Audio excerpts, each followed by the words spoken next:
Ազգային ժողովի նախկին նախագահ, նախկին վարչապետ Հովիկ Աբրահամյանը ձերբակալվել է։ Հակակոռուպցիոն կոմիտեն հաստատել է նորությունը, նշելով, որ Աբրահամյանը մեղադրվում է մի քանի դրվագով փողերի լվացման, պաշտոնեական լիազորությունները չարաշահելու եւ ապօրինի ձեռնարկատիրությանը ապօրինի մասնակցելու համար։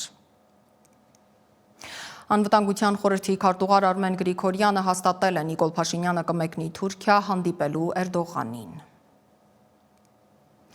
Ինքը վարչապետ Նիկոլ Փաշինյանը Չեխիայում Գլոբսեկ 2025 ֆորումի շրջանակում անցկացվող պանելային քննարկման ժամանակ անդրադառնալով Եվրոպական միությանը հնարավոր անդամակցությանն ու խոչընդոտներին առնչվող հարցին, նշել է, որ Հայաստանը շատ սերտ համագործակցություն ունի Եվրամիության հետ, բայց մյուս կողմից Ռուսաստանի հետ հարաբերությունները խզելու խնդիր չունի։ Քանի որ ասել է նա, Հայաստանը վարում է հավասարակշռված արտաքին քաղաքականություն։ Սա է մեր ռազմավարությունը, հավելել է Փաշինյանը։